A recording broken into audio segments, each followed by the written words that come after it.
Alrighty, so today's video, I'm going to be talking about two specific cards. As you can see here on the screen, it's going to be Data Vault and Darth Vader from Legends of the Force.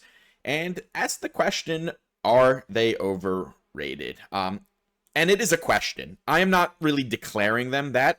I have some things I want to discuss about these cards, and I think occasionally it's important to be able to kind of zoom out a little bit and question some of the things we as players take for granted in deck building or in games, right? There's a lot of things that seem sometimes automatic. You play this deck, you put this card in it. You play this color base, you put this base in it. And sometimes it's important to be able to kind of look at these things that we've kind of locked in on and ask why. And maybe we come up with some interesting discoveries when we do that. And maybe we just say, no, like, they're just broken and we keep rolling with it. But before we get into the rest of this video, please hit that subscribe button. And if you're interested in some more content from me, do check out my Patreon as well. All right, so, you know, what are the goals of this video? It's not to say, oh, everyone is doing it wrong. You shouldn't play Data Vault. You shouldn't play Darth Vader. It's like I kind of mentioned, it's to be able to look at cards that we kind of take for granted sometimes and zoom out. I'll give you an example that doesn't include these two cards. I hear all the time the card Overwhelming Barrage is broken, should be banned, it's been carrying decks for way too long, and then I look at like the context of this game right now. I'm like, well, not every villain green deck even runs this card. In fact, it's like at an all-time low play rate. There's decks in the past. I'll give one example. Emperor Palpatine, the villain green leader. You played villain green. You put 3 Overwhelming Barrages in it. I think it took a little bit of time, even for me, to be like, well, maybe this card's not actually any good in a Palpatine deck. And now, a lot of times when you see Palpatine decks, they don't even run it, right? And that kind of process requires you to kind of zoom out sometimes and, again, not take anything for granted. And it's the kind of thought experiment I want to have with Data Vault. Talk about the decks that use it and why they use it and why maybe they shouldn't, and the same with Darth Vader. And a larger part of this video is going to focus on Data Vault. It's the primary one that I want to generate this conversation about, but I think there's a few things I wanted to mention about the Darth Vader, the 6-drop from Legends of the Force as well, so I decided to include this as kind of a supplementary part to the video. But yeah, let's keep going. So, first of all, these cards are not bad, and I know I'm going to get comments. It happens every time. Oh, no, they're not overrated. Stop this. And, like, first of all, I'm not calling them overrated. There's a big question mark about that word, and of course, it is a bit of a thing to draw people in and generate some conversation.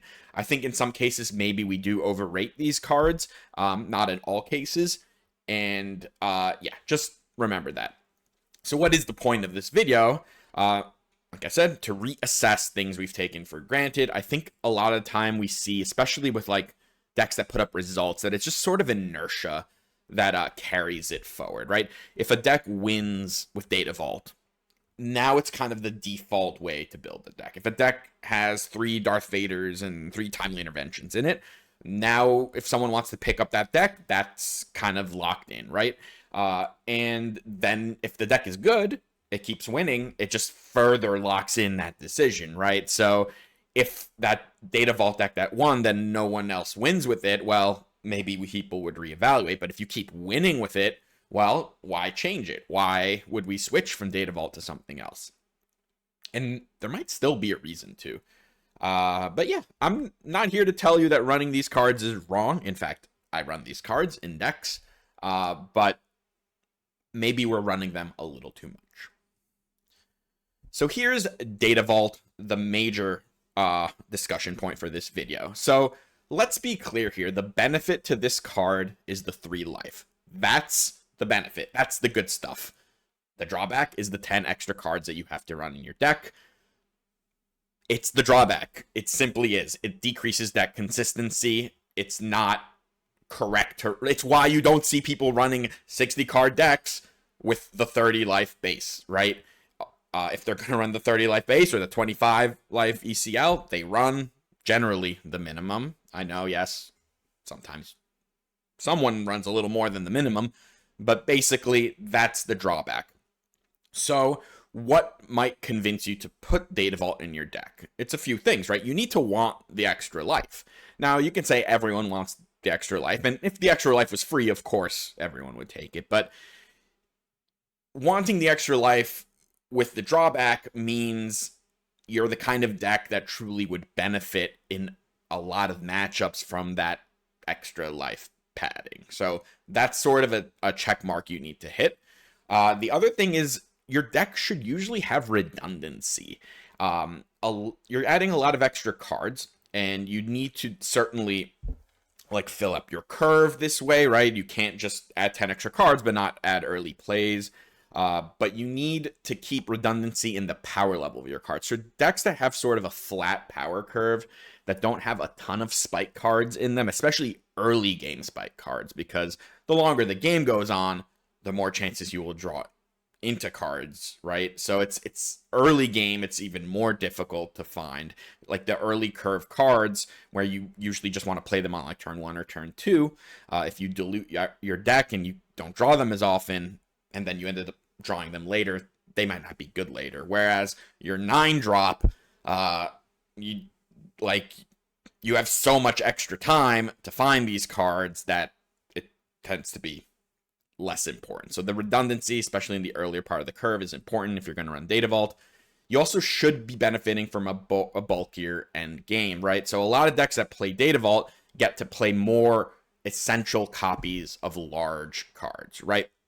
So you've bulked up, so instead of playing like 5 finishers, maybe you have 7 or 8. Now, that's going to matter in games that go long because you simply have a larger quantity of them that your opponent needs to remove to get through, right? So in like mirror matches, Data Vault mirror matches, and grindy game mirror matches, you can benefit from just having like, I have more threats than my opponent in this deck. It doesn't matter so much that the deck is larger because we're going to see a large portion of it anyway.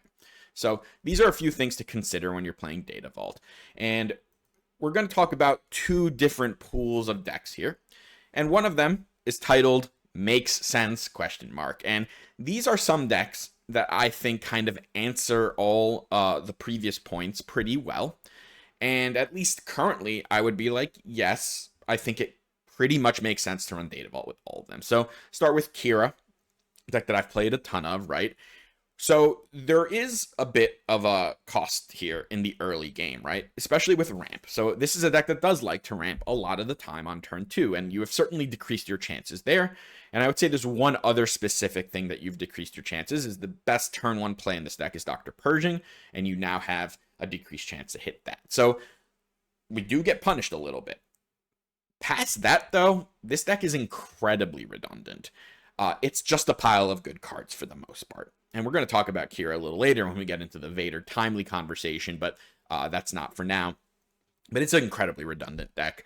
You can say OB is incredibly important. It really isn't, actually. In fact, you can play so many different 5 drops in this deck between Devastating Gunship, Agent Callus sometimes. You sometimes just no glory on that turn. There's plenty of things you can do when you don't have OB. OB isn't even that great in some matchups when your opponent is able to very easily disrupt your Kira flip turn. So, of course, the card is very good, but again, it could have very well made this list of overrated, in my opinion, just because I think it's just been taken for granted as this like unfair auto win card, and it really isn't. So, yes, we've decreased consistency in our ramp and Dr. Pershing, but this is a kind of deck that is redundant, and on top of that is very much a deck that appreciates extra life padding. This is a control deck. It is almost always the deck that is trying to prevent damage throughout the game, not inflict it, and that 3 extra life is very good. And there is this thing about the 3 extra life that's very hard to quantify sometimes how useful it is. It's not just about the games, of course, that you win when you're at 30 or 31, right? It's also games where you win when you're at 22, but you won when you're at 22 because your opponent, with their 5 power unit and surprise strike in their hand, had to make a different play because they knew that just hitting you for 8 wasn't going to win the game. So they had to like do something else, and then you won the game at 22, and you can be like, oh, I didn't need data vault, but you certainly could have lost if you were at 30 or 25. So Kira, I think, checks a lot of these boxes. You pay a little bit of cost, right? Decreased ramp, decreased purging, but basically everything else, kind of irrelevant. On top of that, in all these grindy games, you have a larger threat density. In fact, this is the kind of deck that doesn't really care that much about its early units, so it can bulk up even further towards that mid and top end. It doesn't have to invest as much of that 10 extra card padding in its early game, and just have a much more consistent end game because of the extra cards. So Kira makes sense to me. Rey is another one that makes a ton of sense. In fact, this deck is even more consistent than Kira. There is like, it doesn't care much about the early ramp. There's very little differentiation between like any of the units up and down the curve. The power cards that you get are like things like Ewing and Luke, but we mentioned already that you have plenty of extra time to find these extra cards, and you're able to play more copies of them, that you're not really decreasing consistency towards that late game. Data Vault feels like a complete free roll for me in Rey. There's just basically no reason I would ever look at 30 here, because, oh, I get to play more cards that are identical. Oh, more 1/4s in my deck, more 0/4s, more 1/5s. Like, whatever it is you're stuffing in the deck, they're all basically the same. Sort of. Like, they're very similar cards. The deck is just a pile of very similar cards, and is very much a deck that likes that life padding as well. It is pseudo control, pseudo mid-range grind deck that is the defensive deck, right? It's the kind of deck that's trying to stall out. So it fits every single check mark here, and no questions asked for me. It is a slam dunk pick for Rey. Kylo. The Kylo thing is very interesting, because here we can even talk about ECL, and you theoretically could talk about ECL with Kira as well, but as far as like 33 versus 30, which is kind of the main conversation, Kylo is another one. Very similar here to Kira. It's a pile of very similar cards. In fact, he probably needs the ramp on turn 2 even less than Kira does, because he's not flipping on 5R, and he has extra ways to mitigate some of the chaff in the deck with his action, right? You can just add a bunch of extra upgrades, and essentially you're just more chances to filter. So Kylo, it fits. Iden, we're talking a lot about blue-green here, and I think blue-green is kind of a perfect example of where Data Vault makes sense. These are typically decks that are filled with just like pretty similar cards, piles of similar cards, and also benefit a lot from that extra life. And Iden, it, of course, tracks here as well.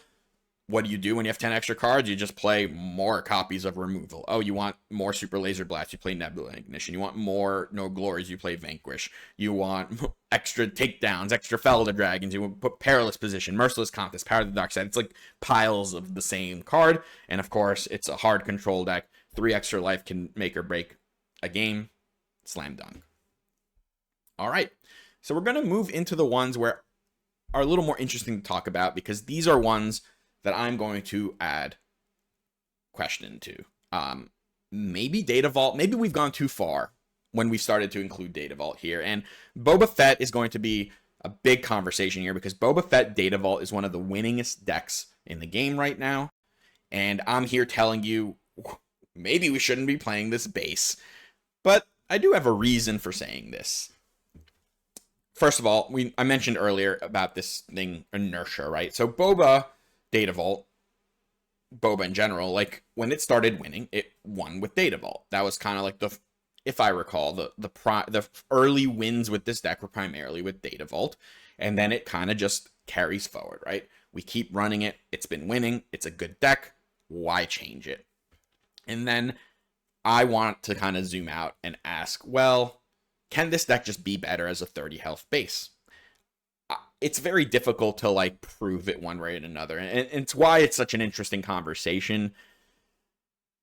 No one plays enough games to give you this answer for real. It's not happening. No individual can play enough games with 33, track all the data required, and then play enough games with the 30 health in the exact same matchups and track all of it, right? So I can tell you one thing, someone else can tell you something else. I don't have an answer for you specifically. What it is more of a thought experiment. But what are my question marks about Boba? So we mentioned life, the primary benefit to Data Vault. Well, Boba Fett is an aggro deck. It is all in almost every matchup the one that's trying to burn down the opponent. So in how many matchups is that 3 life helping you? And of course, there are some, right? It's hard to quantify exactly which ones turn into like pure damage races where you're like 1 action ahead because of that 3 extra health, but I'm sure it happens. But I don't think it happens nearly as much as it does with the decks that we mentioned earlier, these control or long game mid-range decks that are almost always defensive. So this is an aggro deck. In fact, it can race a lot of other aggro decks. So does it need that 3 health as much? Probably not. Now, just because it doesn't need it as much doesn't automatically make it wrong. So let's think about some of the other stuff. I mentioned redundancy. This is a deck, in my opinion, that is not very redundant. In fact, its early curve has very, very wildly different power levels depending on the cards that you start with. Let's start just on turn 1. If you're on the play, Pride, Admiral Pride is like way better than basically any card you can play. So you've decreased your chances there, similar to like Dr. Pershing in, you know, the Kira's or the Kylo deck. All right, so we've decreased our chances on our best turn 1. What is the best turn 2? It's almost always ramp, actually, but there's also like one other, the 4-2 ship is also very, very powerful as a turn 2 play. And, you know, 10 extra cards means there's going to be games where you don't have that ramp on turn 2. And I think him ramping on turn 2 is like more important than a lot of people realize in some matchups. Because going into that 5 resource turn and being able to slam something like a Dornian gunship, it's a very difficult card to remove and sets you up incredibly well to OB or flip your leader. And I just mentioned 2 other cards, right? Dornian gunship and OB, both which, when curved correctly with your leader or before your leader or through your ramp into the 5, into the 6, are incredibly powerful. But you are going to do that a little less. Let's talk about games where you don't ramp. The best 4-drop in this deck by a mile is Fett's Fire Spray. Well, when you don't ramp and all of a sudden you don't have Fett's Fire Spray, your power level has decreased, right? Can kind of stop there because I gave the benefit of the doubt to the other decks as well, that once you get into the higher points of the curve, 6, 7, 8, 9, you have more time to find your finishers. So I'm not going to say like, oh, you have less chance to draw Devastator. That's like a cop-out. You can play extra redundancy up there, right? You have Mauls, you have Devastators, you have Ruthless Raiders, you can play Palpatine.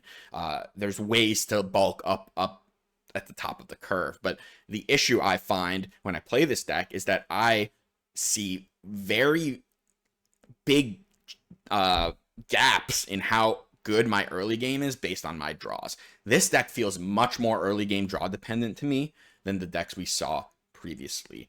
And that is why I start to question, well, is Data Vault actually correct? We're maybe not getting as much benefit from the life as we would with some of these control decks. And on top of that, we also are a deck that relies much more on a consistent early game curve with proper early game units or ramp than some of these other decks. So combine those 2 things, maybe we should just be playing 30. And I've built a 30 version. I also have a 33 version. I've put them both on Patreon, but it's not that different, right? I've just kind of made the deck a little more consistent at the cost of a little life. Can I tell you it's correct one or the other? Absolutely not. I've not played enough games with both versions. I'm not tracked enough. Like, you need an unrealistic amount of games to truly answer this. It's why sometimes I think Data Vault's actually a little aggravating, because can't ever really tell you if it's right or wrong. It's more about feeling and like how it feels when you're playing it. But when I play Boba Fett Data Vault, I feel like my consistency is suffering more than when I play like a Ray Data Vault deck. Like I feel that Data Vault a little more. And that is why I want to kind of push back, make you think a little. Well, I've been playing Boba Data Vault. It's a fantastic deck. Let me just put this down for a week or 2 and try it with the 30 and just get enough games, get a feel for it, and see like, hey, this is just like a little smoother. That life isn't really affecting me that much. All right, let's go into the next two, which are going to be a little quicker. Han Solo. So he's coming back into the meta now, and his best version in like last set for the most part was with green. So naturally, Han's coming back. Why don't we just slam Data Vault? And this one, I think, for me, I would just flat out say no. Like, I absolutely do not think Data Vault is justifiable in Han at all. Like, not even remotely, personally. It's another deck that almost, like Boba, is almost always the aggro. Even against decks like Sabine, it is often the aggro. That life, it of course can matter sometimes, but this is a deck that if you thought your early game in Boba required consistency, wow. Like the power gaps between starting with like a turn 1 resupply or a turn 1 Falcon against a deck that's in space is just off the charts. Your early game, like we would play like 30 cards in this deck if we could, because sometimes all that really matters is resupply, random card, 7-drop, and you just win the game. And that resupply can come on turn 1 or on turn 2. It's usually kind of irrelevant which of those two you play it on, but wow, it's a wildly different experience. There is no substitute for these cards. There is no way to make your early game consistent. You can't add more resupplies. You cannot add more Millennium Falcons. I don't get Data Vault in this one even a little bit. On top of that, some of your most powerful cards on that 7 are Ewing and Keller and Beck. 2 cards that need to search up more stuff. Guess what? You add 10 more cards. Those cards become less consistent. You find your good 7-drop that you want off your Ewing less. You find the 3-drop or combination cards that you want less often. I think for the most part, we should put the Data Vault to rest on the Han Solo. Sabine is a little bit different, and you know, Sabine Data Vault is not a hugely popular deck, but this is a bit of a different conversation because it's never been a comparison between Sabine 30 and Sabine Data Vault, right? This one's always between ECL and Data Vault. All these other decks, for the most part, I'm talking about like, well, why would you play 30 versus 33? With Sabine, you're giving up the ECL, but you're getting 8.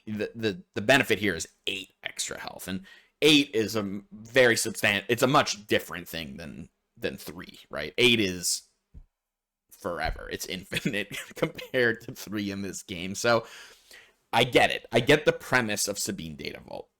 You are also a pinging leader. You are just giving yourself a big health gap against a lot of other aggro decks, and you're going to just try to win through attrition. ECL is just, in Sabine, is one of the most powerful like power plays in the game, whether it's with an early thing like K2, Poe, or like the absurdity of Wrecker. And you do get to get some redundancy in that with timely intervention. You can certainly fit 3 copies of it when you play Sabine Data Vault, so you get to do it. For the most part, when I've played, I am more scared of the ECL. That ECL is just an existential threat. But the comparison is also much different than all these other decks because, again, how do you quantify 8? 8 is so much health that this one is a bit trickier to kind of grasp. I think for the most part, just anecdotally from playing against both, again, I mentioned ECL, I feel like I'm always in danger of just like losing the game on the spot because of a powerful ECL play that like kills 2 of my units or blows up my leader in one shot and pushes a bunch of overwhelm damage, whatever it may be.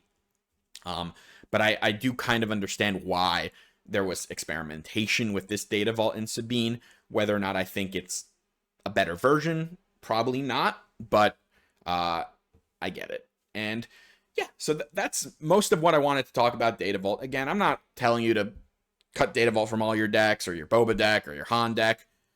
Maybe I am a little bit with the Han, but I want to like have a conversation about this card because I think we've kind of taken it for granted. It's just anytime we play green, we just put this in the deck. There's a bunch of other decks that are doing it, like pilot decks, like Poe or Wedge. Oh, not Wedge. Wedge is green himself. I did it with Luke, the pilot. I've seen others as well. Oh, there's Thrawn, right? You can talk about Thrawn. Should Thrawn be 30 or Data Vault?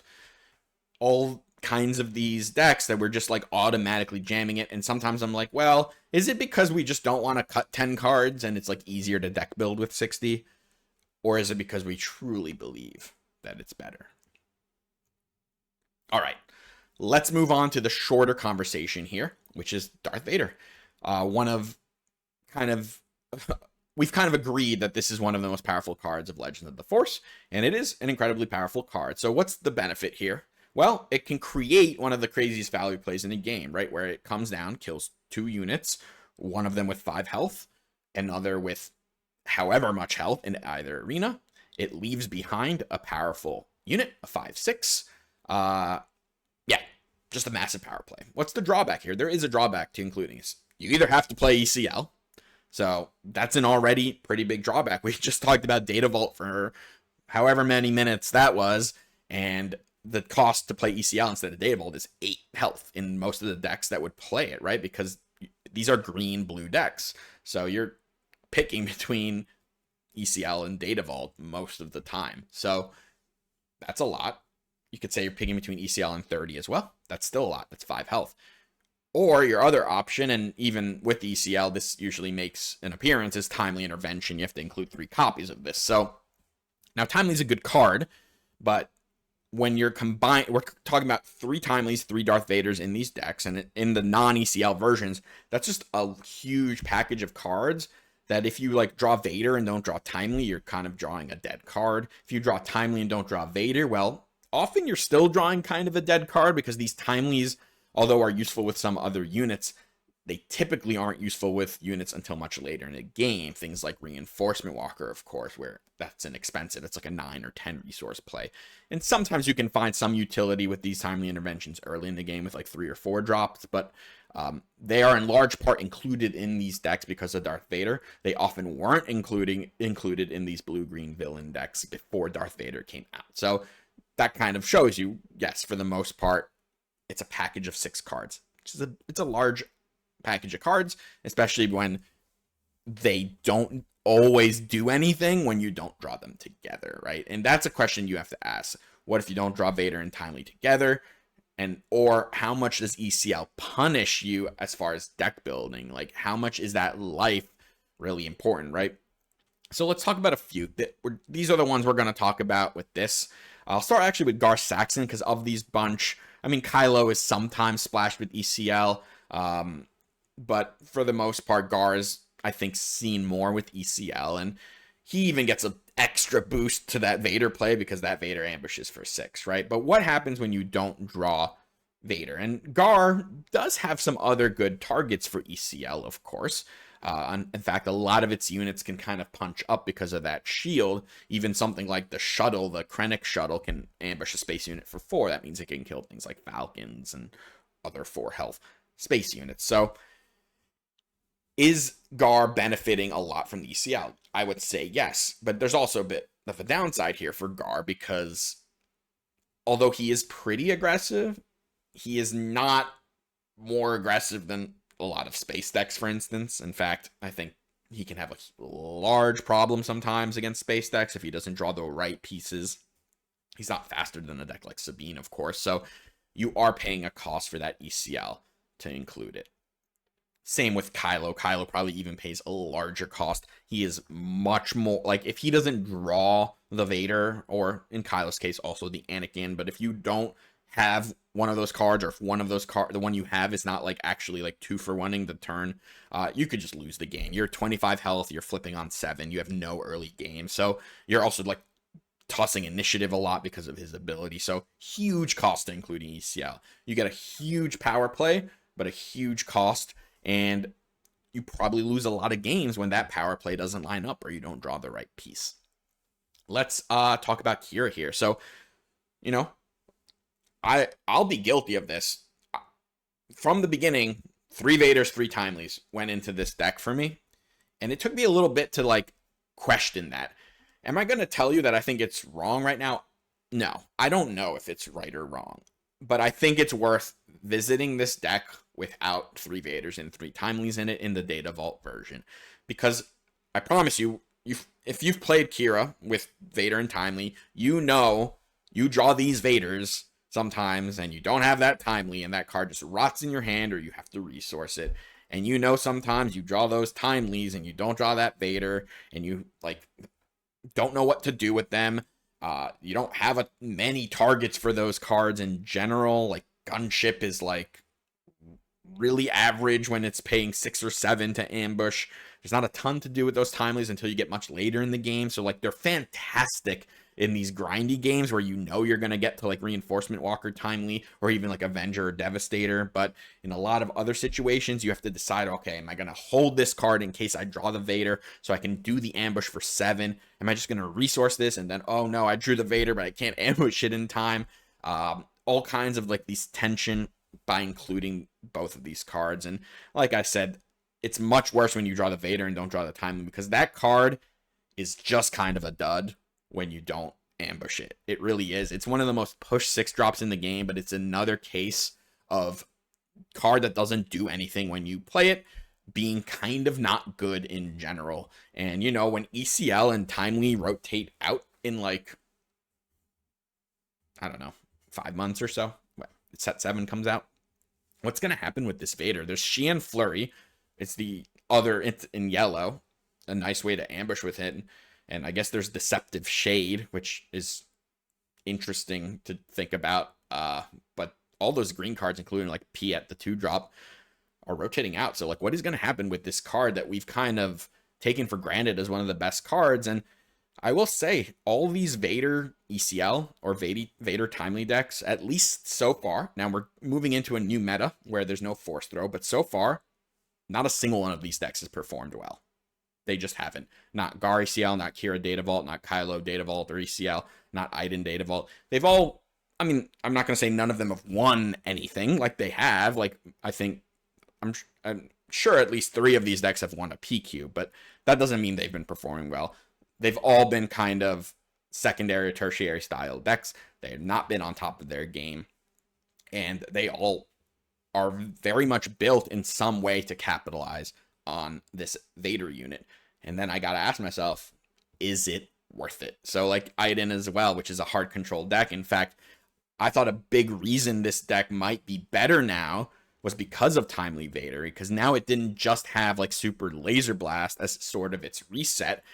If your opponent only doesn't go wide, just goes like tall with 1 or 2 units, you had another option to kind of wipe the board essentially with the Vader. And I actually think it might make even more sense in this Iden deck than it does in a lot of the other ones, as sort of a combination to help her have more redundancy in ways to kind of 2-for-1 the opponent, because it is for the most part a deck that works on 1-for-1 removal. So yeah, like I think it's worth at least considering not playing it in some of these decks, right? And maybe Kira is like the first one I would be like, well, can we lose the spike plays of Timely Vader, but add consistency to the deck and just play some more naturally good cards? Because a big benefit to this blue-green villain archetype in general is that the cards are all good standalone. It's always been like a hallmark for this deck type, is that we're just the pile of good cards, right? And well, we're not anymore. When you put Vader in the deck, you are not just a pile of good cards, because Vader on his own is not a good card. Weird to say, but it isn't. It always needs ECL or Timely. It is not good on its own. You would never play that card without those cards. It's why there are blue villain decks that don't run Vader, like Talzin, for instance, or Kylo Tarkin Town, right? These decks don't play Vader because they can't ambush with it. So maybe it's worth looking at it without. All right, that's what I got for you. Let me know what you think, right? I'm not making any like definitive claims here. This is a thought experiment. I think it's just important, and it's not just for these 2 cards, it's cards in general that you take for granted, or I take for granted. I do this all the time. It's just automatic, right? Okay, I'm building this deck. I automatically put these cards in it. And I think sometimes it's worth to at least reset and question those decisions. And a lot of times you probably do just stay with them, right? Because there's a reason we have these heuristics. It's like, well, of course we include these cards automatically. They're the best cards. But sometimes they're not. or maybe they are the best cards, but they're not the best cards for this build. So that's kind of what I'm going at. And yeah, let me know what you think. Till next time, take care.